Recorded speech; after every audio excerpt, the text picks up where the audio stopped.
Bonjour à tous, avec l'aide de Dieu, nous allons étudier le Rambam, les lois de Ishut, le 16e chapitre des lois du mariage. Le Rambam nous a parlé dans les chapitres précédents des devoirs du mari envers la femme, de la Ketouva, ce qu'on écrit dans l'acte d'engagement du mari envers la femme, et les Tnaï Ketouva, les conditions qui viennent avec. Dans ce chapitre, le Rambam va nous parler de ce qui se passe lorsque le mari et la femme ne sont plus ensemble. Et tout d'abord, le Rambam va nous expliquer certaines notions. Halacha Aleph, Anechasim shemachnes et Aisha lebala, les biens que la femme apporte à son mari lors du mariage. Ben karka, que ce soit des biens immobiliers. Ben mitaltin, que ce soit des biens mobiliers. Ben avadim, que ce soit des serviteurs. Afal pishem nirtavim ishtaktuva, bien qu'on écrit tout ce que la femme a amené dans le document de l'Aktuva, mais quand même, Enanika une Ktuva, ça ne s'appelle pas sur le plan juridique. Une Ktuva, ok, c'est écrit dans l'Aktuva, mais ça ne fait pas partie des règles, des lois de l'Aktuva. Et la Nedunia Shmam, ça s'appelle Nedunia, une dot que la femme, elle a amenée au mari. Maintenant, dans ça même, lorsque la femme, elle apporte au mari certains biens, il y a deux manières de non, parce que c'est deux catégories différentes et deux sortes de lois différentes. Comment le mari a accepté, a pris ses biens sur lui. La première manière, la première catégorie, c'est si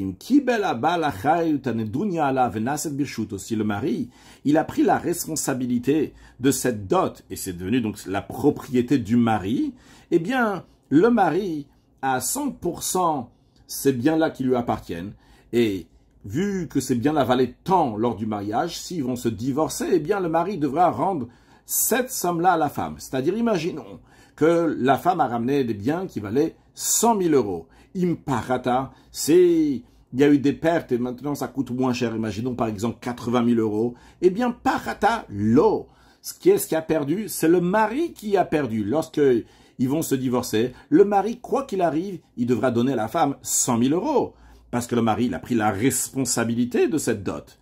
Maintenant, on va y motira. Et si ça a gagné, ça fait qu'ils ont gagné encore plus d'argent à travers donc ces biens. Maintenant, ces biens valent 120 000 euros par exemple. Eh bien, au tir à l'eau, c'est lui qui a eu plus, qui a gagné plus.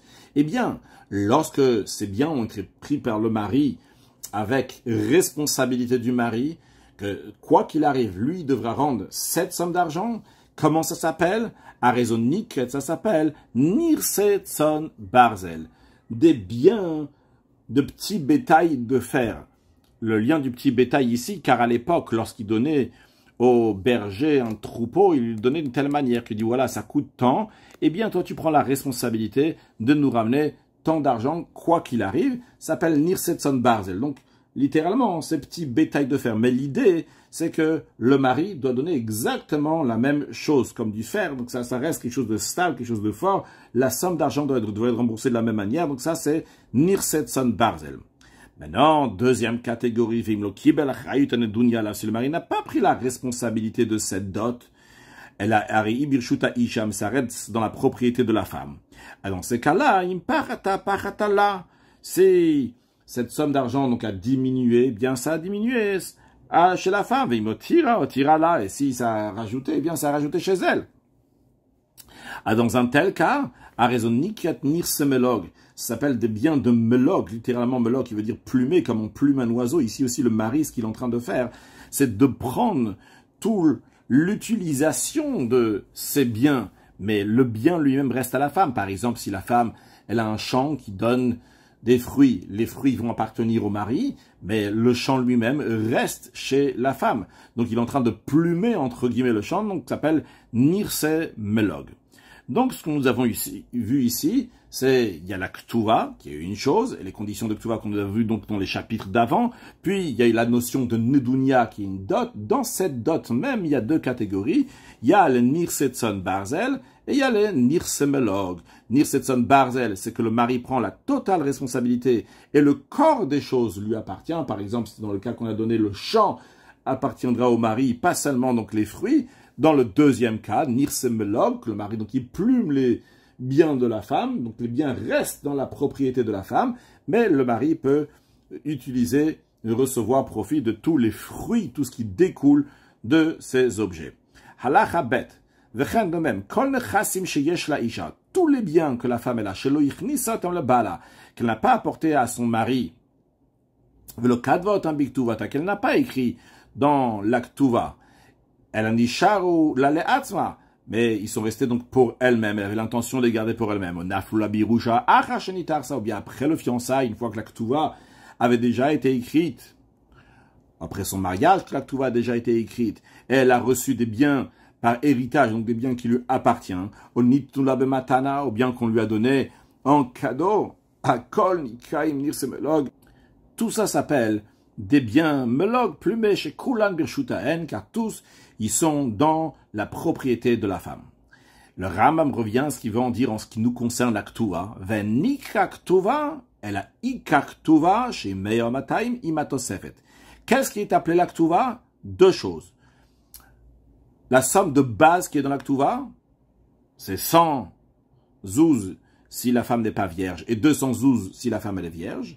Et la Tosefet, le supplément de la Ktuva que le mari a décidé de rajouter à la femme, c'est ça qu'on appelle la Ktuva. Bilvad seulement. Le reste, ce que la femme elle ramène, c'est Nedunia, même si on l'écrit dans la Ktuva, mais c'est pas ce qu'on appelle juridiquement la Ktuva. Halacha Gimel. Kvarodan, on a déjà informé, chez Chachamim Tiknu Ktuva le Isha, que c'est les sages qui ont institué la Ktuva pour la femme. Vedina Tosefet Kedin Aikar. Et que la loi du supplément de la Ktuva est comme la loi de la somme de base qui est dans la Ktuva. Les sages n'ont pas institué que la femme va encaisser cette ktuva à n'importe quel moment qu'elle veut. Elle a reichov. C'est une dette que le mari doit à la femme. Chez Kavu Alosman, une dette qui a un moment, quand est-ce que le mari doit le payer à la femme? C'est qu'en ce moment, et quand est-ce que la femme elle encaisse la ktuva? Si le mari il meurt, elle va encaisser la ktuva, ou bien si le mari l'a divorcé, elle va encaisser la ktuva. De même, les sages ont institué. Si le mari il avait trois catégories de champs, des bons champs, des mauvais champs et des champs moyens. Et la femme veut venir encaisser la ktuva d'un des champs, dans des biens du mari. Eh bien, chez le tigbe, elle a minarash et elle va encaisser sa ktuva uniquement du champ qui est le moins bien, des biens qui sont le moins bien, via nikad ziburit, c'est ce qu'on appelle ziburit, le champ qui est le moins bien, le bien qui est le moins bien. Il vient du langage de zibura, qui veut dire un frelon que les gens ils aiment pas, ça pique. Donc elle encaissera de ce champ qui est de mauvaise qualité. Halacha dalet, de même les sages ont institué, que si c'est une veuve, on ne parle pas ici d'une divorcée, on parle ici d'une veuve qui va venir encaisser sa ktuva des biens du mari alors que le mari il est déjà mort. Le tigbe achitisha benki de trevetz. Elle va encaisser la ktuva uniquement après qu'elle va faire un serment avec un objet, c'est-à-dire avec un sefer Torah, chez le niachetz lakum. Elle doit jurer que le mari lui a rien laissé, c'est-à-dire le mari lui a pas mis 200 zouz de côté, il lui a dit tiens quand je vais mourir, tu vas prendre ces 200 zouz. Aussi elle va jurer veshelo machalo qu'elle n'a pas vendu à son mari la ketuva. C'est-à-dire que le mari lui a pas donné une somme d'argent lui disant tiens, je te donne cette somme d'argent, tu me vends la ktuva, si je meurs, j'aurai pas besoin de te payer la ktuva, si je vais divorcer, j'aurai pas besoin de te payer la ktuva. Velo machlaota, aussi elle doit jurer qu'elle n'a pas fait grâce de la ktuva à son mari. Veshamila kolshalea, lorsque cette femme-là va encaisser sa ktuva, eh bien, on va évaluer tout ce qu'elle a sur elle. Par exemple, si le mari doit lui donner 200 zouz, et on va voir que ses vêtements, ils valent 100 zouz. Ces vêtements-là ont été achetés par le mari. Eh bien, on va le déduire de l'argent de la ktuva. Elle ne va pas recevoir 200 zouz, mais elle recevra seulement 100 zouz, vu qu'elle a des vêtements que le mari lui a achetés qui valent 100 zouz. Le mari lui a acheté ces vêtements-là, tant qu'ils vont être ensemble. Ça, c'est si le mari, il est mort. Avalim Gershalir Tsono, mais si le mari il a divorcé et de son propre gré, c'est pas la femme qui a fait quelque chose, qui a une raison que le mari devait la divorcer. Et maintenant cette femme-là vient encaisser la ktuva, dans ces cas-là, c'est pas comme la veuve. Elle, la divorcée, Gova, Beloshua, elle va encaisser sans le serment. Car avant le divorce, c'était pas le moment de payer cette ktuva. Donc sûrement le mari ne lui a pas payé sa ktuva. La veuve, c'est vrai qu'avant la mort du mari, c'était pas le moment de payer la Ktuva. Mais on s'est dit que peut-être le mari, il a dit, je vais bientôt mourir, et donc je veux pas que ma femme va commencer à aller à droite, à gauche pour ramasser les 212. Donc il lui a mis l'argent de côté. Donc là, la veuve, on l'a fait jurer. De même, en ce qui concerne cette divorcée, que le mari de son propre gré l'a divorcée, on ne va pas évaluer les vêtements que le mari lui a achetés pour les diminuer de l'argent de la Ktuva. Pourquoi? Car il a pris ses vêtements pour elle. Et la femme les a acquéris. Ici, c'est le mari qui est en train de faire quelque chose pour la faire sortir, pour la divorcer. Lohi, et non pas elle, ce qui n'est pas le cas de la veuve, que c'est pas lui qui a fait que la femme ne sera plus avec elle, avec lui. Il est mort, tout simplement. Il n'avait pas un choix. Halachae, de même les sages ont institué chez le tigbe alman ktuvata el karka, que lorsque la femme va encaisser sa ktuva, ça va être uniquement du bien immobilier et non pas des biens mobiliers. Ve'ina gova mishavar, le Ram rajoute qu'elle ne va pas encaisser de la plus-value que chez Shavru Nechassim la Achamit Atabal, que les biens ont pris une valeur après que le mari est mort. C'est-à-dire que si le mari il est mort et il devait le payer 200 zouz, il y avait des biens qui valaient 180 zouz. Et ils ont pris une plus-value que maintenant ça vaut 200 zouz. Eh bien la femme ne pourra pas prendre ces biens 200 zouz, elle prendra uniquement 180 zouz. Encore un point en ce qui concerne les conditions de Ktuva, que les filles vont être nourries même après la mort du mari. Donc les filles, donc que l'homme et la femme ils ont eu, bien que le mari il est mort, bien de ces biens, ces filles vont être nourries. Alors le Ram nous dit qu'aussi en ce qui concerne cette nourriture, ces filles ne vont pas être nourries après la mort du père des biens qui ont pris la plus-value, c'est-à-dire qu'ils vont être nourries uniquement de ce que le père, le mari a laissé, et non pas de la plus-value. Encore une chose, lorsque cette femme va venir encaisser la ktuva, elle ne pourra pas saisir dans sa ktuva de la plus-value que le lokeach, l'acheteur, il a pris. C'est-à-dire que si le mari, il a vendu un champ qui valait 180 et que l'acheteur, il a réussi, il y a une plus-value dans ce champ, donc de 200, eh bien la femme pourra prendre uniquement 180 et non pas 200, parce que lorsque le mari l'a vendu, ça valait 180. Et le Ram nous dit que c'est un chidouche, c'est une nouveauté ici, quelque chose de particulier en ce qui concerne la femme qui encaisse, parce que Afal Piché Balchov Govet Hashavar, si ça serait quelqu'un qui a prêté de l'argent à Rouven, et Rouven n'a pas les moyens de rembourser, et maintenant on va prendre le champ que Rouven il a vendu à Shibon. Maintenant, lorsque Rouven il a vendu le champ, il valait 180. Et maintenant, le champ, il vaut 200. Eh bien, lorsque le Baal Chov, la personne qui a prêté de l'argent à Rouven, va venir saisir ce champ, il ne va pas prendre seulement 180 du champ, mais il va prendre 200 du champ. Et le Rambam nous dit qu'en ce qui concerne la Ktuva, ce n'est pas comme le Baal Chov, comme le prêteur, qui prend la plus-value. Quand c'est la Ktuva, elle prend uniquement la somme, l'argent, la valeur que ce champ, ce bien valait lorsque le mari l'a vendu.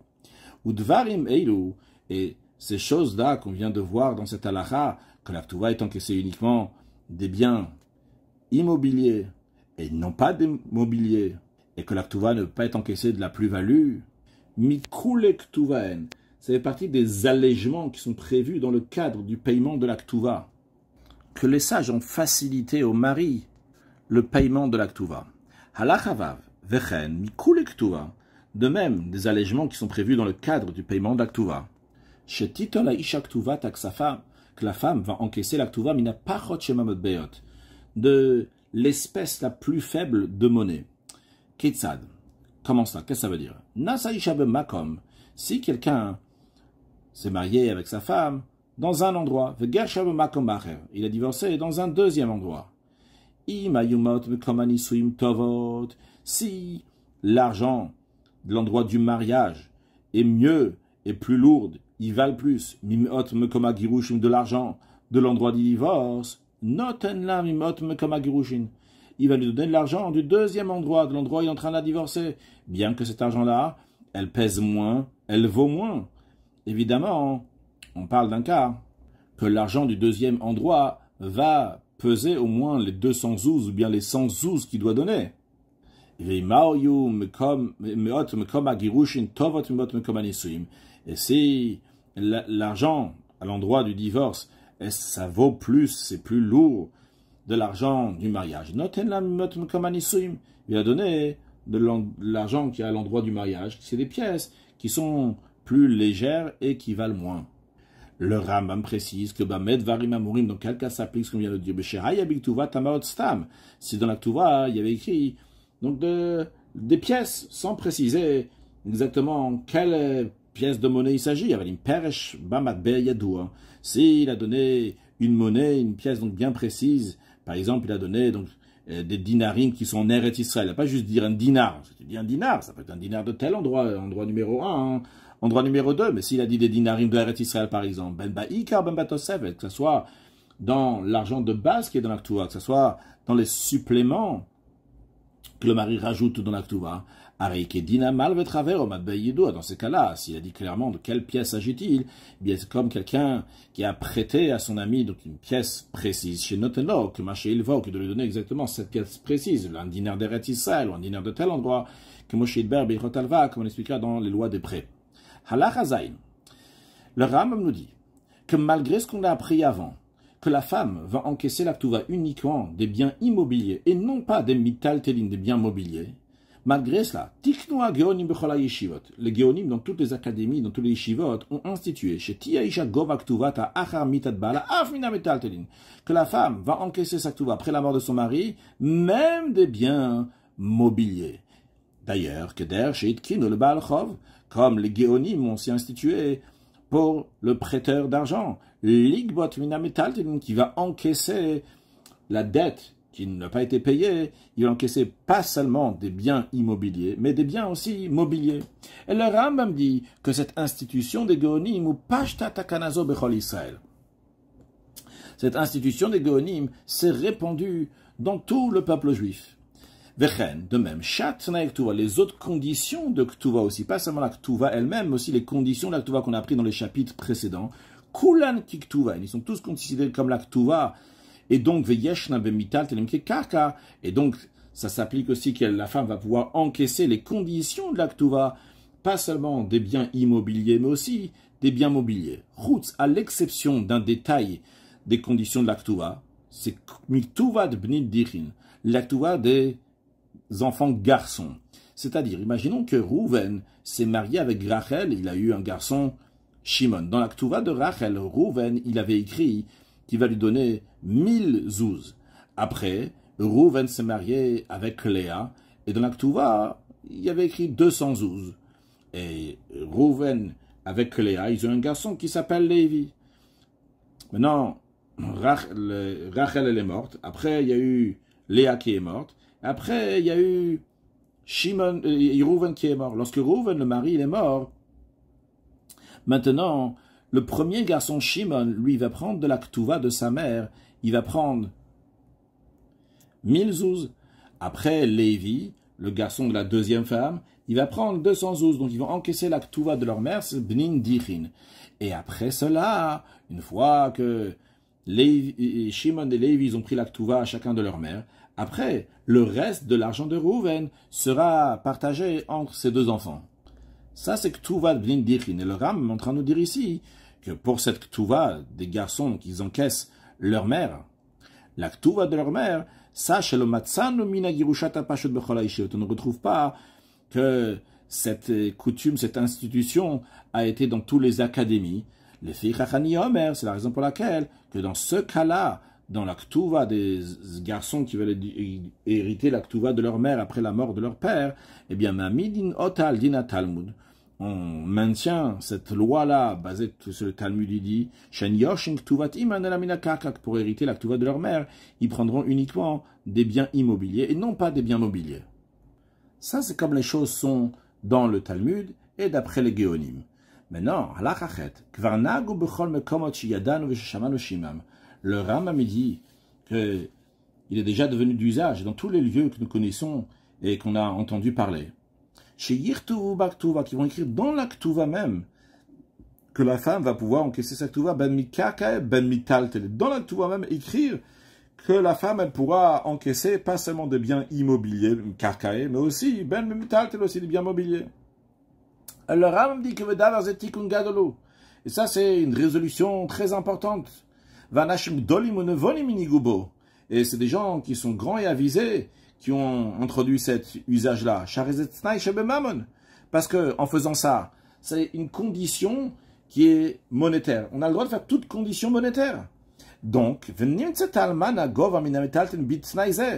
il se retrouve que lorsque la veuve, elle va venir prendre des biens mobiliers du mari après la mort du mari, pourquoi elle va encaisser cet argent-là? Non pas par l'institution de Géonim, mais parce que c'est écrit dans l'Aktuva. Et c'est écrit dans l'Aktuva et c'est une condition monétaire. On a le droit de faire des conditions d'argent. Et dans l'Aktuva même, il y a écrit que la femme pourra encaisser des biens mobiliers. S'il n'a pas écrit dans le document d'Aktuva que la femme pourra encaisser des biens mobiliers, la Nasastam, il s'est marié sans préciser qu'elle pourra encaisser des biens mobiliers. Alors, si le mari était au courant de ce qu'ont institué les Géonim, que la femme pourra encaisser aussi des biens mobiliers, Gova, dans ces cas-là, après sa mort, la femme pourra encaisser des biens mobiliers. Veimlav. Si le mari ne sait pas que les Géonim ont institué cela, que nous avons un doute, est-ce qu'il était au courant ou pas? On étudie la question de manière approfondie, est-ce que la femme pourra encaisser des biens mobiliers? Parce que les Géonim, ils ont leur force, mais ils n'ont pas la si grande force comme ceux qu'ils ont institués, comme ceux qu'ils ont institué les conditions d'Aktuva. Qui est-ce qui a institué les conditions d'Aktuva? C'est le grand tribunal. Quand le grand tribunal décide quelque chose, tout le monde est obligé de le faire. Mais les Géonim, est-ce qu'ils ont la force? À tel point qu'on va prendre de l'argent des héritiers lorsque la personne elle est morte. C'est les héritiers qui héritent ces biens. Maintenant, on dit il y a un bien qui est mobilier, on veut le donner pour la femme.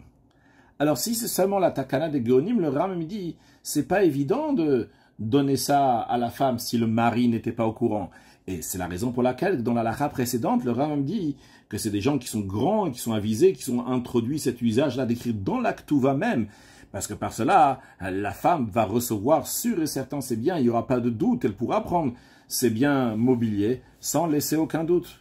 Halachayut, le Rambam continue à donner encore des conditions que les sages ils ont mis dans l'encaissement de l'Aktuva par la femme.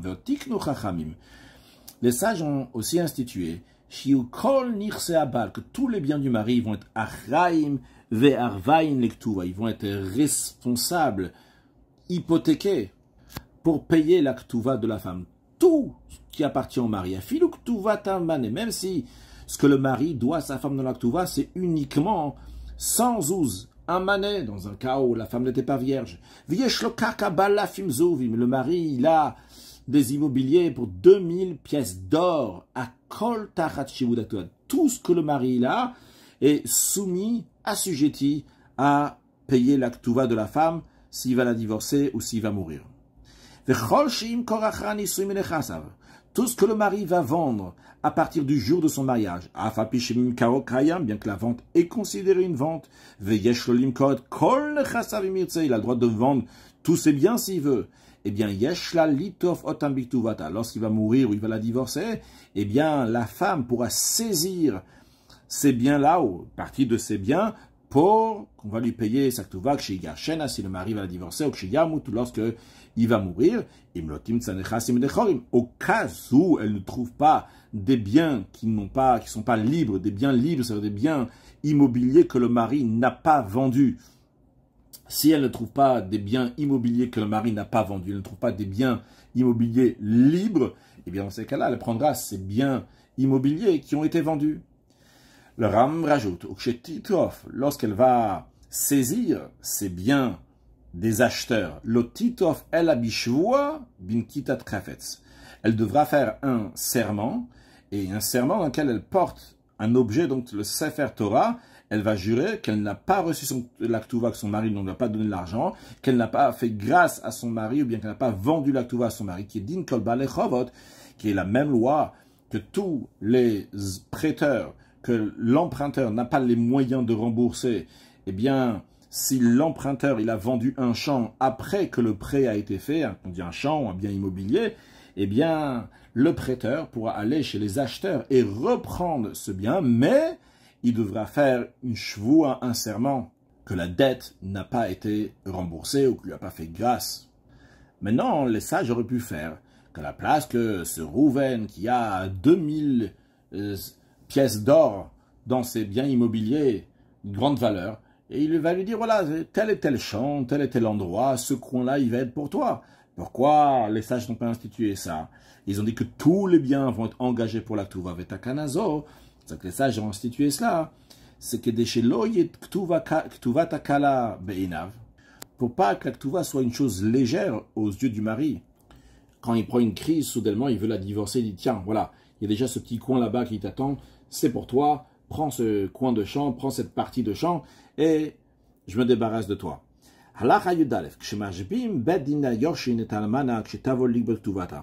Lorsque le tribunal, le tribunal ou bien les héritiers, ils font jurer la veuve lorsqu'elle vient encaisser sa ktuva comme on l'a vu avant. On l'a fait jurer non pas devant un tribunal qui est fixe, mais devant un tribunal qui n'est pas fixe. Pourquoi? Le tribunal fixe éviter, ne voulait pas la faire jurer. Pourquoi? Parce qu'il craignait que peut-être la femme, elle ne va pas prendre le serment de manière sérieuse, quelque chose qui est très grave. Il ne voulait pas prendre cette responsabilité. La femme risque de dire, bon, le mari, c'est vrai, peut-être il m'a laissé de l'argent, mais il ne m'a pas laissé cet argent pour payer la ktuva, il m'a laissé cet argent-là parce que je vais m'occuper des héritiers, parce que ci, parce que ça. Donc, peut-être elle ne va pas être méticuleuse et droite sur son serment. Maintenant, si les orphelins, c'est-à-dire donc les héritiers, ils veulent lui faire un vœu, c'est-à-dire qu'ils vont lui dire à la veuve, écoute, tu vas faire un vœu que si c'est pas, tu as déjà été encaissé la ktuva, c'est-à-dire que si ton mari t'a déjà payé la ktuva, tu seras interdit de telle et telle chose. Tu n'auras pas de droit de manger telle et telle chose, tu n'auras pas le droit de faire telle et telle chose. Donc, de lui faire un vœu. Eh bien, eh bien, elle doit leur faire ce vœu-là, tout ce qu'il veut. Par exemple, ils lui disent, voilà, dis-nous que vraiment tu n'as pas pris la ktuva. Si tu as déjà encaissé la ktuva, tu n'auras pas le droit de manger telle chose. On m'a dit, ils lui font faire ce vœu dans le tribunal, et après, elle pourra encaisser sa ktuva. Halacha yudbet. Meta almana kodem shetishava. Si la veuve, elle n'a pas eu le temps de jurer, donc elle n'a pas pu recevoir l'argent de la ktuva, elle est morte avant. Ses héritiers ne peuvent rien hériter de sa ktuva. Pourquoi? Parce que la ktuva, elle peut recevoir l'argent uniquement une fois qu'elle jure, mais une fois qu'elle est morte, elle ne peut pas jurer. Et il y a une règle qu'on ne peut pas transmettre à des héritiers un serment. Donc si ce n'est pas elle-même, personnellement, qui va faire le serment, lorsqu'elle meurt, eh bien, elle ne peut pas transmettre ce serment aux héritiers. Donc il n'y a personne pour jurer. Donc la ktuva a été perdue. Maintenant, dans un cas où elle est encore en vie, elle n'a pas encore fait le serment pour prendre sa ktuva, juste elle s'est remariée avant de faire le serment. Eh bien,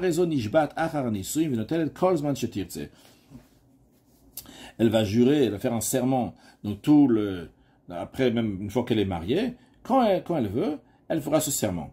Par contre, la solution qu'on a vue dans ces issues d'Aleph, que les orphelins, les héritiers, vont lui faire un vœu, ça ne marche pas une fois qu'elle est mariée. Elle ne peut pas faire un vœu et prendre la ktuva. Parce que peut-être le mari va enlever le vœu. La règle est que si une femme elle fait un vœu, eh bien son mari peut lui enlever le vœu le jour où il l'entend. Donc peut-être elle va faire un vœu, mais le mari va enlever le vœu. Donc le vœu ici ne sera pas utile pour qu'elle puisse encaisser la ktuva.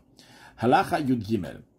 Yiched la kaka bituvata. Dans un cas, si le mari lui a désigné un bien immobilier pour sa ktuva.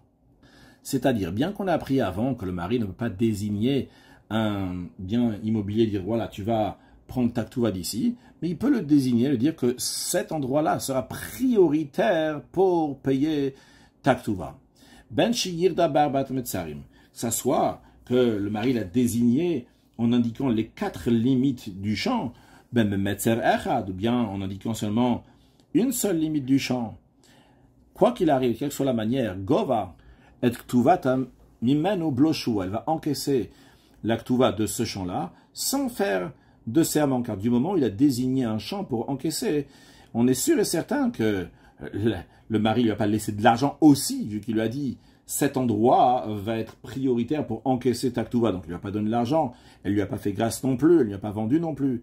De même, s'il lui a écrit que ces biens mobiliers seront prioritaires pour encaisser ta ktuva, mais ces biens mobiliers eux-mêmes sont toujours là. Elle va prendre ses biens mobiliers sans faire de serment. De même, même si biens mobiliers ont été vendus, d'autres mobiliers ont été pris, et on est sûr, c'est sûr et certain que l'argent, que ces deuxièmes biens mobiliers ont été achetés avec l'argent des premiers mobiliers. Eh bien, elle prend ces biens-là sans faire de serment. Une femme qui a, on va dire, porté atteinte à l'intégrité de sa ktuva, elle a touché de l'argent de sa ktuva. L'otipar à la bichoua, le reste de l'argent, elle pourra l'encaisser uniquement en faisant un serment. Kitsat, comment cela? Si elle a sorti, elle a montré un document dans lequel il y a écrit que le mari s'est engagé de lui donner 1000 zouz, comme ça écrit dans la ktuva. Maintenant, à Baal Omer dit kabla akol. Le mari dit, la femme, elle a tout reçu, elle a reçu les 1000 zouz. Veyomeret, elle dit, l'onit kabal ti la kavekach. Elle dit non, moi j'ai reçu seulement tant et tant, j'ai pas reçu les 1000 zouz. Va filou yeshala edim mamitzatchenat là. Même s'il y a des témoins qui témoignent qu'elle a pris tant et tant. Donc on pourrait dire, c'est une preuve que le mari n'a pas payé le reste, parce que si le mari avait payé le reste, de la même manière que la partie qu'il a payée, il a payé devant des témoins, de la même manière aussi, il aurait payé le reste devant des témoins. Non. Va faire le dig de kabechajbon, machinata bachati chati puta, même si elle était super méticuleuse pour dire une demi-puta, tu m'as donné tel jour, l'autre demi-puta, tu m'as donné tel jour, et en tout, il y a tant et tant, etc. Eh bien, la règle est que le titol achar et la bichoua, tout le reste de l'aktuva, si elle veut de l'argent, elle va l'encaisser uniquement en faisant un serment. Halachatetvav. Amarabal, si le mari dit une kabla akol, le mari dit, il a tout reçu de l'argent de l'aktuva. Veyomeret, elle dit, l'onit kabal tiklou, moi j'ai rien reçu. Ve'edchan meidalea shenit kabla akol. Et il y a un témoin qui témoigne qu'elle a tout reçu au mitzat, ou bien qu'elle a reçu une partie, l'otipar à la bichoua, elle va encaisser l'aktuva uniquement avec un serment. Nagma dit que ce serment-là, il est juste pour apaiser l'esprit du mari lorsqu'il voit qu'il y a un témoin qui l'aide. Alors, on dit que la femme va faire un serment. Halacha tetzain, anifat shelo befanav. Une femme qui vient encaisser l'argent de l'aktuva en absence de son mari. L'otipar à la bichoua. Elle va encaisser uniquement en faisant un serment. Qu'est-ce comment ça? Si Rouven il a divorcé sa femme Rachel, Rouven il est parti ailleurs. Le tribunal va descendre dans ses biens littéralement. Ça veut dire qu'il va saisir ses biens. Quand est-ce qu'il va saisir? Uniquement Achasheti Shava. La femme elle doit d'abord jurer qu'elle n'a rien reçu de son mari. Uniquement à ce moment-là. Après seulement, on va lui payer sa ktuva. Mais Vehu, ça c'est uniquement à condition, chez Yebma comme Rach, quand le mari est parti ailleurs, il est parti dans un endroit qui est loin, chez Yeshlem Torah, Cléodieu, car c'est difficile, pénible pour le tribunal d'informer le mari que sa femme demande de l'argent d'Aktuva. Avalimaya Karova Cléodieu, si le chemin était proche pour informer le mari, Sholchin, on lui envoie, Modino, on l'informe. Vim lo Yavo, et s'il vient pas après qu'on l'informe, Tisha va titre à ce moment-là, donc la femme, elle va jurer, et le tribunal va saisir ses biens, elle prendra l'argent de sa Aktuva. Halacha Yudzain, apochetet ktuvata, une femme qui dévalue sa ktuva. Qu'est-ce que ça veut dire? On va voir dans l'instant. Nifrat shelo bishua. Elle va encaisser sa ktuva sans faire de serment. Qu'est-ce comment ça? Otsi ashta ktuva be'elezuz. Elle vient ici avec un document d'une ktuva sur lequel il y a écrit que le mari s'est engagé de lui payer 1000 zouz. Ou Omer, le mari, il dit, ou, ça, nit kabla akol, elle a tout reçu, elle a reçu les 1000 zouz. Veillon Meret, elle dit lo nit kabalti klum.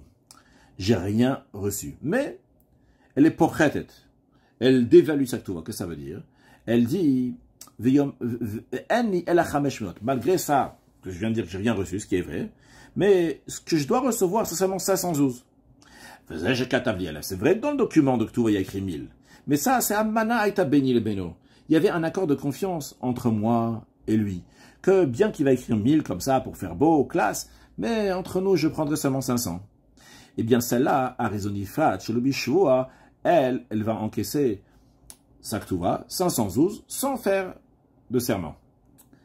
Aval, mais Imam Ra'en Bashtar Ktuva Tilachameshmiot. Si elle ne dit pas qu'il y avait ici un accord de confiance, il dit qu'en vérité, de base, mon mari m'avait dit seulement 500, c'est ce qu'il avait dit aux témoins. Les témoins, ils ont décidé d'écrire 1000 zouz. Et c'est pour ça qu'il y a écrit 1000 ici. Est-ce que mon mari doit me donner maintenant seulement 500 zouz? Dans un tel cas, Inanifad Bishtarze chez Eshbo Elef Kloum. Avec ce document-là, elle pourra recevoir 0. Pourquoi? Charebit la auto, parce qu'elle-même, elle a annulé. Elle a dit que c'est un faux témoin. C'est un faux shtar. Ou comme c'est qu'elle a avoué que c'est un document qui est mensonger. Les firas, c'est la raison pour laquelle. Que Nishba Shwates, le mari, il va jurer un serment qui s'appelle un serment d'incitation, un serment qui a été institué par les sages, Veniftar, et il est quitte de rembourser. Comme toute personne, quand on vient chez lui, on dit, tiens, tu me dois 100 euros, il dit, non, je te dois rien du tout. Eh bien, celui qui dit, je te dois rien du tout, il doit faire une shua tasset. Ici aussi, c'est le même cas. La femme me dit, tu dois 512, le mari dit, je te dois rien du tout. Le mari, il devra faire une shua tasset. Halacha yutret, kolma comme shamarnu. À chaque fois qu'on a dit que la règle est que l'autre part à la bishua, que la femme va encaisser sa ktuva uniquement en faisant un serment, dans tous ces cas-là, omrim la badin itchaviutli. Le tribunal lui dit, fais le serment et encaisse, prends l'argent de ta ktuva. Ou ma comme shamarnu. Dans les endroits où on a dit que la loi elle est que tu pars à Shelo Bishua, qu'elle va encaisser sa ktuva sans faire de serment, eh bien, omrim la baal, on dit au mari, Amod vetanla, lève-toi et donne-lui ça, allez, donne-lui. Ve'en atandaman betanazo, et tu ne peux pas venir avec des arguments, juste comme ça, les arguments que tu as dit, par exemple, la femme elle a déjà reçu la ktuva, jusqu'à que tu vas ramener une preuve claire, mais juste comme ça en nous disant, les arguments, on compte pas sur ces arguments. Halacha yutet. Mais non, malgré cela, même dans un cas où le mari il a dit, le tribunal il a dit au mari, tu dois aller lui donner l'argent de sa ktuva. Et lui dit, ok, je vais lui donner, mais tu sais quoi, Amarabal Matz, le mari il a dit, moi je veux que tu chavali altanati, je veux qu'elle jure sur mon argument. Parce que moi j'ai dit par exemple qu'elle a déjà reçu sa ktuva, bien qu'elle me jure qu'elle n'a pas pris. Eh bien, Omrim là, on dit, le tribunal dit à la femme, ok, jure lui que t'as pas reçu ta ktuva, et tu vas prendre l'argent de ta ktuva. Ce serment donc sera un serment qui est fait avec un objet, comme un serment de la Torah, avec un sefer, qui comprend que la femme va prendre un sefer Torah dans sa main. Maintenant, dans un cas, que Itna Ima, le mari, il a fait une condition avec sa femme en lui disant, Shetik Bektuva Tablo Shua, qu'elle va encaisser sa Ktuva sans faire de serment. Quoi qu'il arrive, quand ça arrivera le jour, elle encaissera sans serment. Le mari, il avait fait une condition avec quel que soit l'argument que la femme va dire, on lui fera confiance. Gova memeno bloshwakal. Eh bien, cette condition est valable. Et donc, lorsqu'elle encaissera, elle ne fera pas de serment. Même dans les cas qu'on a dit avant qu'elle devrait faire un serment, mais le mari lui avait dit qu'elle ne fera pas de serment, donc elle ne le fera pas. Maintenant, si le mari lui a dit tu ne feras aucun serment, mais elle vient elle vient encaisser de l'argent des héritiers, dans ces cas-là, elle va jurer et elle va prendre ce qui lui appartient. Parce que lorsqu'il s'agit des héritiers, les sages ont institué que d'abord, elle doit faire un serment. Maintenant, dans un cas que si le mari il a dit, tu sais quoi, je m'engage que même de mes héritiers, tu vas prendre l'argent sans faire de serment. Bien que le mari lui a dit, il y a une condition avec elle, il dit, écoute, tout ce que tu vas argumenter, même avec mes héritiers, on te fera confiance, à raison de tête, même le choix, elle prend d'elle. Elle prend donc de même des héritiers sans faire de serment. Mais si la femme elle vient prendre des biens qui ont été engagés, c'est-à-dire Rouven il s'est marié avec Rachel et il a engagé 10 champs pour la ktuva de Rachel, bien qu'il y a besoin seulement d'un champ par exemple, ça change pas, il y a besoin d'un champ de 10 champs dans tous les cas. Rouven il a vendu ses 10 champs maintenant, Rachel elle vient encaisser sa ktuva des Nechassim Meshubadim, des biens qui ont été engagés. Dans ces cas-là, le mari, il ne peut pas faire sur le dos des acheteurs qu'on va faire confiance à sa femme.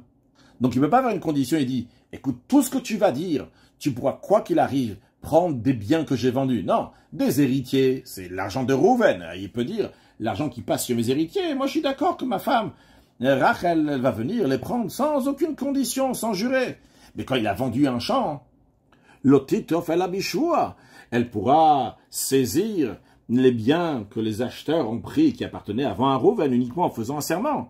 Va falpicher mina bal. Même si le mari lui dit, je te fais confiance sur tous les arguments que tu veux. Shentnaï abal moïl ala valyoshav, la condition que le mari fait, elle peut être utile pour lui-même, pour ses biens à lui de son vivant, ou même après sur ses biens à lui que les héritiers vont avoir. Mais faire perdre l'argent d'autres personnes, des acheteurs, et une moïl. Sur ça, le mari peut, c'est pas utile la condition qu'il a fait avec sa femme. Une veuve qui avait un document de Ktuva qui sortait de sous sa main. C'est-à-dire elle avait un Ktuva avec elle, Nishbat. Elle fait un serment qu'on a pris avant, donc un serment que la veuve elle fait, que son mari ne lui a pas donné de l'argent de sa Ktuva avant, qu'elle n'a pas vendu sa Ktuva à son mari, qu'elle n'a pas fait grâce à sa Ktuva à son mari. Elle peut encaisser sa Ktuva toujours, même après 100 ans, même après un siècle. Ben Shaita Bevet Bala, c'est sûr que la veuve, elle a continué à habiter dans la maison de son mari après la mort de son mari, Ben Shaita Bevet Avia, ou bien c'est qu'après la mort de son mari, elle est repartie dans la maison de son père, même un siècle plus tard, pour venir et dire, je veux ma Ktuva. Ça, c'est si elle a le document de la Ktuva. Non, si elle n'a pas de document de Ktuva, qui sort sous sa main, elle n'a pas de document, elle n'a kloum, elle n'a rien du tout. Parce qu'on dit que sûrement, elle a déjà encaissé sa Ktuva, c'est la raison pour laquelle elle n'a pas de Ktuva avec elle. Va filou ikar Ktuva, pas seulement que le supplément de Ktuva, elle ne pourra pas prendre, mais même la base de la Ktuva, les 100 zouz ou les 200 zouz, ça aussi, elle ne pourra pas encaisser. Va filou tava biyam mitet bala, que même si elle a demandé, réclamé qu'on lui paye sa Ktuva le jour de la mort de son mari, eh bien, même ça, on craint que le mari lui a donné de l'argent avant et que c'est la raison pour laquelle il n'a plus le document de Ktuva. Et même de la même chose aussi pour la femme divorcée. Si elle dit je veux ma Ktuva, le mari dit j'ai déjà remboursé. Elle ne peut pas avoir même la base de la Ktuva, les 100 ou 200 zouz, tant qu'elle ne sort pas un document de Ktuva. Le Ram nous dit dans quel cas ça s'applique, dans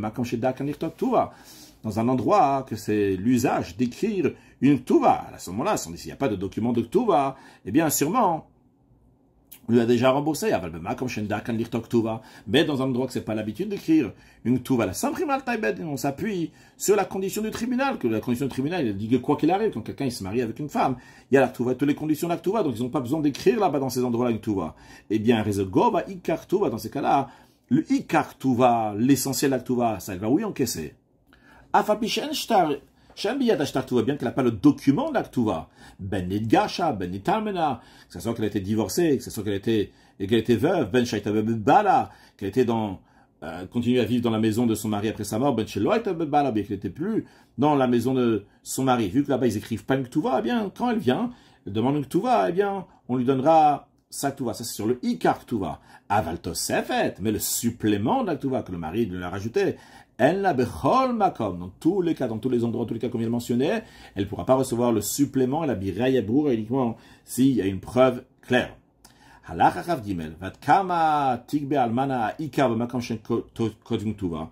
on a vu que dans un cas, dans un endroit où la almana, la veuve, elle vient avec une ktuva, eh bien, même un siècle plus tard, elle peut encaisser l'argent de la ktuva. Mais non, dans un endroit où on n'écrit pas de ktuva, jusqu'à quand elle peut venir encaisser la ktuva? Eh bien, si après le décès de son mari, elle a continué à habiter dans la maison de son mari, Goval et Olam, elle peut toujours encaisser la ktuva, même après un siècle. Mais si après la mort de son mari, elle est repartie habiter dans la maison de son père, dans ces cas-là, c'est jusqu'à 25 ans. Si elle est venue réclamer sa ktuva après 25 ans, elle n'a rien du tout. Parce que si elle n'avait pas fait grâce de sa ktuva, elle ne serait pas tue pendant tellement de temps, pendant 25 ans. C'est parti donc des shiurim que les sages ils ont mis. Il y a par exemple tel shiur, un shiur de kazaï, de kabeitza, de tant d'années, de temps. Et ça c'est 25 ans, c'est pas des shiurim des sages.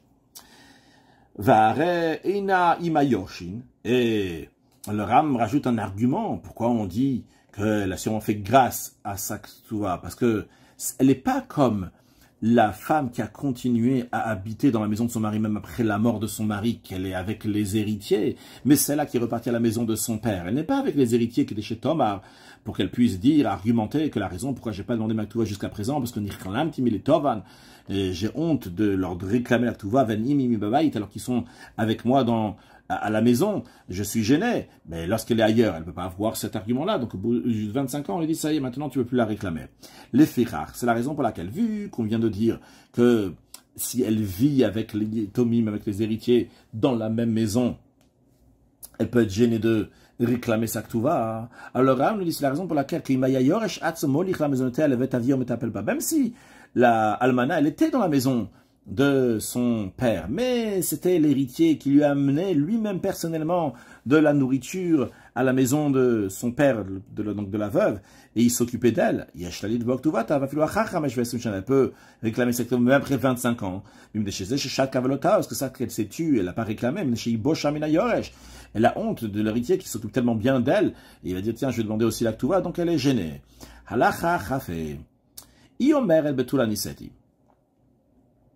Ça arrive après le mariage, après le divorce, après la mort du mari, la femme, elle vient prendre sa ktuva. Et elle dit, moi, quand je me suis marié, j'étais vierge, donc ce qu'on doit me donner, c'est 200 zouz. Le mari, s'il est encore vivant, s'il a divorcé, ou bien les héritiers, si le mari est mort, ils disent, non, elle s'est mariée lorsqu'elle était pas vierge, ce qu'il faut lui donner, c'est uniquement 100 zouz. Alors, s'il y a des témoins qui ont vu qu'on lui a fait donc les coutumes que les gens de la ville ils ont l'habitude de faire pour une fille qui est vierge. Par exemple, certaines joies, réjouissances qu'on fait spécialement quand elle est vierge, malbouchiadou ou bien vêtements, que si elle est vierge, on la met au ktaim, il y a des couronnes qui sont uniquement pour les filles vierges. Au shavar, il y a d'autres choses, qu'on fait uniquement pour une fille qui est vierge. Dans ce cas-là, elle prendra 200 zouz. Si elle n'a pas de témoin sur ça, dans ce cas-là, elle prendra seulement un mané, donc 100 zouz. Si le mari était en vie, la femme qui a été divorcée peut faire jurer le mari, un serment de la Torah, que le mari va dire, je jure qu'en effet, je me suis marié avec une fille qui n'était pas vierge et que je dois lui donner seulement 100 zouz. Pourquoi elle peut le faire jurer?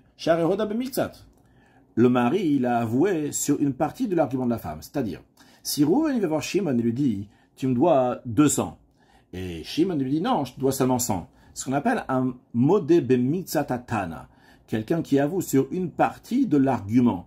Et quand quelqu'un avoue sur une partie de l'argument, la Torah elle dit qu'il doit faire un serment, qu'il doit jurer, qu'il lui doit en effet seulement 100, qu'il ne doit pas 200. Et c'est le cas ici de l'homme et la femme. L'homme, il dit, je dois seulement 100. La femme, elle dit, donne-moi 200. Et l'homme, il dit, je dois seulement 100. Dans ces cas-là, l'homme, il doit jurer qu'il doit seulement 100. Le Ram rajoute qu'on fait confiance à un adulte qui témoigne qu'il a vu lorsqu'il était petit, et qui dit, Zachourani, je me rappelle que Shaidi Katan, lorsque j'étais petit chez Nas, elle est plus que à telle et telle femme, on l'a mariée comme on marie une vierge. Le Ram dit que tout ce qu'on vient de dire maintenant, c'est Bema comme Shen Ktuva, on n'écrit pas de Ktuva, comme Shaman, comme on l'a dit. Mais si on écrit Ktuva, évidemment, il ne peut pas y avoir de discussion si elle était vierge ou pas, parce que dans Ktuva, il y a déjà écrit si c'était 200 zouz ou 100 zouz. Allah Chachavar. Aïcha Shamra le Bala. Une femme qui a dit à son mari, Gerashtani, tu m'as divorcé. Namanet, lui fait confiance. She'ina Me'iza Panem Bala. Parce que, pas une si grande affronterie devant son mari. De dire que le mari l'a divorcé alors qu'il n'a pas divorcé. Les fichar, c'est la raison pour laquelle une femme qui a sorti un document de Ktuva, il n'y a pas d'acte de divorce qui prouve qu'elle a été divorcée. Elle a dit à son mari, Gerashtani, tu m'as divorcé. Et mon acte de divorce a été perdu. Mais vu que tu m'as divorcé, Tani Ktuvati, donne-moi l'argent de ma Ktuva. Omer lui dit, Lo Gerashti, je t'ai pas divorcé, donc je ne dois pas te payer la Ktuva. Eh bien, Chayav Letanaï Kaktuva, il a l'obligation de lui donner la base d'argent de la Ktuva. Aval Eino Noten Atosefet Achetaviraïa Shegeresh. Mais le supplément de la Ktuva, il lui donnera uniquement si elle va amener une preuve qu'il a divorcé. Get Imaktuva Bitachat Yada, ou bien qu'il amène l'acte de divorce lui-même avec la Ktuva. Et dans ces cas-là, on sait qu'il a divorcé, et donc il doit payer l'argent de la Ktuva. aussi bien la base et aussi bien évidemment la tosef, le supplément, vu que la saktuva est l'acte de divorce. Halakha Chavzaïn, maintenant dans un cas que la femme elle amène l'actuva sans acte de divorce. Elle dit au mari, tu m'as divorcé, mais j'ai plus l'acte de divorce, mais l'argent, je veux que tu me donnes l'argent d'actuva. Et Amar là-bas, le mari dit, c'est vrai, Kanaya, c'est vrai, Girashti, c'est vrai que je t'ai divorcé, t'as raison, tu mens pas, mais tu mens par contre, tu me demandes l'actuva, venez tati, kol l'actuva, moi j'ai déjà donné tout l'argent d'actuva. Aussi bien le ikar, aussi bien avec tosefet, aussi bien la base et le supplément. Il y avait quatre vadishovar. Pas seulement ça, le mari dit, la femme, elle m'a écrit un reçu, qu'elle a reçu l'argent. Mais ve'avat shovar, et moi, le mari, j'ai perdu le reçu. Alors qu'est-ce qu'on fait maintenant? Est-ce que le mari doit payer ou pas? Alors, Bitor, chez Yacholom Alogerach, il vu qu'il aurait pu dire, je t'ai pas divorcé. Et s'il dit, j'ai pas divorcé, il aurait pas dû payer le supplément, comme on vient de voir dans la Chachavav. Eh bien, Arezen Neman, on lui fait confiance. Mais attention, cette confiance, elle est uniquement sur le supplément, non pas sur la base. Parce qu'il y a ce qu'on appelle un migo. Un migo, littéralement, puisque le mari aurait pu dire un argument. Le mari aurait pu dire, je t'ai pas divorcé. S'il aurait dit, je t'ai pas divorcé. Quand même, comme on a vu dans la Chachavav, il aurait dû lui payer. Mais qu'est-ce qu'il aurait dû lui payer? Seulement le ikar. Seulement la base de la tuva, les 100 ou les 200. Il n'aurait pas payé le tosefet, le rajout. Alors maintenant, qui dit à la femme, oui, c'est vrai, je t'ai divorcé, on ne va pas lui faire payer le rajout, le supplément, mais uniquement le ikar, la base de la tuva. Mais, le mari va faire jurer la femme en prenant un objet, donc en prenant un Sefer Torah, venotana et ikar, et il va lui donner l'essentiel de la tuva une fois qu'elle aura juré. Maintenant, ce qui concerne la tosefet, venishba ou shuates, c'est la tosefet. Lui, il va jurer un serment, donc inciter un serment, donc pas d'ordre rabbinique, sur le supplément que la femme lui demande et que lui dit qu'il ne doit pas du tout. Halacha chafret. Maintenant, dans un cas, quand si a get, la femme, elle amène un get et elle demande qu'on lui donne l'argent de sa ktuva, mais elle n'a pas le document de ktuva. Et le mari dit, moi je l'ai déjà payé. Si c'est l'habitude de cet endroit-là qu'on n'écrit pas de ktuva, on sait que c'est la condition du tribunal quoi qu'il arrive. Dans ces cas-là, le get est suffisant pour qu'elle va encaisser la base de la ktuva, les 112 de la ktuva ou les 212 de la ktuva. Et si c'est l'habitude d'écrire une ktuva, dans ces cas-là, afilu ikarena, même la base de la ktuva, elle ne va pas voir jusqu'à qu'elle va amener le document de ktuva, comme on a expliqué. Le mari devra jurer une chouateset sur son argument, parce qu'elle vient et dit tu me dois de l'argent, le mari dit je te dois rien du tout. Veniftar, et il les quitte, il ne doit pas rembourser l'argent de la ktuva. Halacha chaftet, otsia shnegitin. La femme a amené 2 actes de divorce de son mari. Rachel a été divorcée 2 fois de Rouven. Donc Rouven s'est marié avec Rachel, il a divorcé, il s'est remarié avec Rachel et à nouveau il a divorcé. Ushtek ktuvot. Et il y a 2 ktuvot. Pas seulement ça, et chacune des ktuvot donc sont dans les ordres chronologiques, c'est-à-dire, par exemple, il y avait écrit que Rouven il a marié Rachel en 5780, et après en 5781 c'est l'acte de divorce, 5782 c'est l'acte de mariage à nouveau, la deuxième ktuva, et en 5783 un autre acte de divorce. Eh bien, dans ce cas-là, Govash Tektuvot, Rachel, elle va encaisser l'argent de 2 ktuvot, parce qu'il est clair qu'il s'agit ici de 2 mariages, et une ktuva pour chacun des mariages. Maintenant, dans un cas, que si acheté ktuvot vegeterad, cette femme, elle ramène 2 ktuvot et un seul acte de divorce, c'est-à-dire qu'elle était mariée une seule fois avec cette personne, Rachel était mariée avec Rouven, et que dans leur mariage, il y avait une ktuva, après il y a une deuxième ktuva, et après il y a eu un acte de divorce. Et Nagova el ktuva achat. Elle va encaisser uniquement l'argent d'une seule ktuva. Veizomen gova, laquelle ktuva elle va encaisser. Alors, imshtem shavot, si dans les 2 ktuva il y a la même somme d'argent, bitla achronat arishona, la dernière ktuva a annulé la première ktuva. Et alors, qu'est-ce que ça change? De toute façon, il y a écrit par exemple 200 zouz dans la première, 200 zouz dans la deuxième. La différence, elle est que Ve'ina Toref et al-Mizban Acharona. Elle pourra saisir des biens que son mari a vendus uniquement à partir du moment de la deuxième. C'est-à-dire, imaginons que la première, il y a écrit l'année 5780, et dans le deuxième, il y a écrit l'année 5781, et que Rouven, il avait 10 champs, il a vendu 5 champs entre 5780 et 5781, et après 5781, il a vendu encore 5 champs. Eh bien, lorsque Rachel va prendre des biens les biens que son mari l'a vendus pour payer sa Ktouva, elle ne pourra pas prendre ce que son mari l'a vendu entre 5780 et 5781, mais uniquement ce que son mari l'a vendu après 5781, vu que dans le temps de la deuxième Ktouva, il y a écrit 5781. Mais non, dans un cas où dans les deux Ktuvot, dans une des deux Ktuvot, il y avait un rajout sur l'autre. Imaginons la première Ktouva, il y a écrit 200 zouz, dans la deuxième Ktouva, il y a écrit 300 zouz. Eh bien, Gova Be'ezo Mem Shetir, c'est la femme, elle peut choisir qu'est-ce qu'elle veut prendre. Est-ce qu'elle veut prendre la Ktouva de 200 zouz ou bien la Ktouva de 300 zouz? Car des fois, il peut y avoir un avantage de prendre une Ktouva de 200 zouz, car elle pourra prendre des biens que son mari l'a vendus entre 5780 et 5781. Si les 200 zouz, c'était dans la Ktouva qui a été écrite en 5780. Tandis que la Ktouva de 5780 sur lequel il y a écrit 300 zouz, c'est vrai que ces 300 zouz c'est plus, mais le mari n'a rien laissé, il n'a rien vendu après 5781, donc il n'y a rien à encaisser, donc elle préfère prendre la Ktouva de 200 zouz, elle aura de le faire, vetibat la shnia, et la deuxième Ktouva sera annulée. Le principe, il est en tous les cas que le mari n'a pas eu l'intention de lui donner deux Ktuvot, mais une seule Ktouva. Halacha lamed, otsi ashne gitinu Ktouva achat. Si la femme vient avec deux actes de divorce et une seule Ktouva, c'est-à-dire que Rouven s'est marié une fois avec Rachel et il a divorcé, et il s'est marié une deuxième fois avec Rachel et à nouveau il a divorcé. Mais la Ktouva, il y a une seule Ktouva. Eh bien, la Ktouva achat. Eh bien, elle va encaisser seulement une seule Ktouva. Shamegar eshetish de Verzira. Car Rouven, qui a divorcé Rachel et s'est remarié avec Rachel, bien qu'il n'a pas écrit une deuxième Ktouva, al date Ktouva tarishon erzira. C'est avec l'intention d'appliquer et de mettre en marche, si on peut dire, donc la première Ktouva qu'il s'est remarié avec Rachel. Maintenant, aussi à Get, ou Ktouva achamit tabal. Si après la mort du mari, elle a montré un acte de divorce et une Ktouva. C'est-à-dire que Rouven s'est marié avec Rachel et il a divorcé. Après, il s'est remarié avec Rachel. Après, Rouven, il est mort. Alors, in Get Kodem la Ktouva, si la date de l'acte de divorce est avant la date qui est écrite dans la Ktouva, c'est-à-dire que la Ktouva a été écrite pour le deuxième mariage. Dans ce cas-là, Gova Begedze Ikar Ktouva.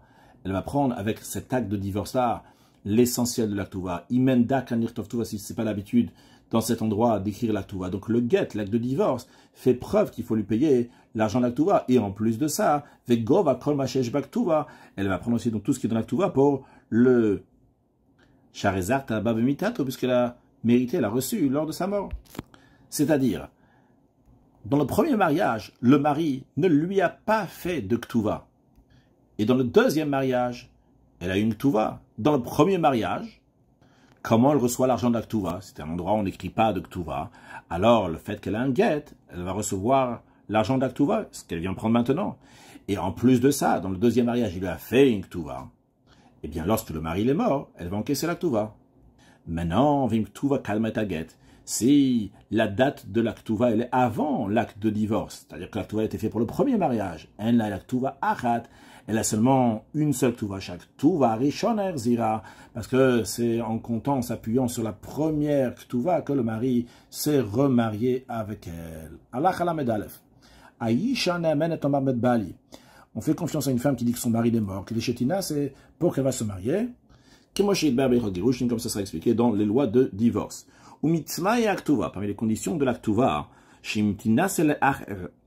que si Rachel va se marier avec Shimon après la mort de Rouven, qui était mariée avec Rouven de base, eh bien, Titol Mashekatav Tabituvata, elle va prendre ce qu'il lui a écrit dans sa Ktouva. Les Fira, c'est la raison pour laquelle, Imba le Bedin Vamra, si elle est venue au tribunal et dit Bet Bali, mon mari est mort. Hatiruni Lunase, permettez-moi de me marier. Elle n'a pas du tout mentionné la notion de Ktouva, juste elle veut se marier. Matirinota, on lui permet de se marier. Et après, Nota, on le fait jurer donc comme une veuve qui jure pour prendre la Ktouva, on lui donne sa Ktouva, parce que du moment où elle a le droit de se marier, eh bien, elle peut encaisser sa ktuva. Maintenant, Abramet Bali, elle est venue, elle dit, mon mari est mort, donc, donnez-moi l'argent de ma ktuva. Elle n'a pas dit qu'elle veut se marier.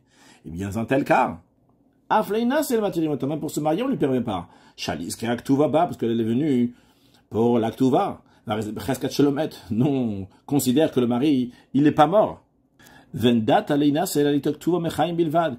Et son intention, c'est pas pour se marier, c'est uniquement pour prendre la ktuva du vivant de son mari. Non, pas faire un bremet bali, c'est venu, il dit, mon mari, il est mort, hatirun, il n'a c'est utsnuli et ktuvati, permettez-moi de me marier et donnez-moi ma ktuva, ma tirinot aleina c'est, venotin la ktuvata. On lui permet de se marier et on lui donne la ktuva. Pourquoi? Parce que l'essentiel de ces paroles, c'est pour le mariage. Si elle a dit, donnez-moi ma ktuva et permettez-moi de me marier. Ma tirin ota, on lui permet de se marier. On ne lui donne pas la ktuva. Il me tape ça. Et si elle a saisi les biens de son mari pour sa ktuva, elle là quand même, on ne le sort pas de ses mains, ça reste chez elle. Conclure avec un sujet de chassidoute. On a vu de manière indirecte dans ce chapitre-là, des fois que lorsque quelqu'un il a quelque chose, on ne peut pas lui enlever, parce qu'un mot celui qui veut sortir quelque chose de son ami, c'est à lui de ramener une preuve. Dans le sens profond des choses, un juif qui vit la divinité, alors ce qui est évident chez lui, c'est le service d'Akadosh Baruch Hu. Les sujets matériels ne sont pas évidents. Alors lorsque le Yetzer Hara vient chez lui, eh bien, il dit au Yetzer Hara, tu veux sortir quelque chose, tu veux me montrer que ça, je dois le faire aussi. C'est à toi de me ramener une preuve. Si Chaz Shalom, quelqu'un n'est pas dans cet esprit-là. Quelqu'un il est dans l'esprit que l'essentiel, c'est le monde et que la divinité, c'est quelque chose qui est secondaire. Alors lui, c'est au contraire, quand on vient lui dire quelque chose de kasher, quelque chose de tfilil, quelque chose de saint, il dit, ramène-moi une preuve. Un chassid, il doit vivre avec la elokut, bipshitout, avec évidence. Et quand il y a des nyanim gashmim, eh bien, à ce moment-là, motsimechavero ala varaya, il faut ramener une preuve. Si vraiment on doit avoir affaire avec ces choses matérielles, en tous les cas, on doit avoir affaire avec des choses matérielles, mais c'est nous qu'on doit l'élever, pas se rabaisser de ces choses matérielles. On doit faire une dira betartonim de meur à Kadosh Baruch Hu, accueillir Mashiach très prochainement. Une excellente journée.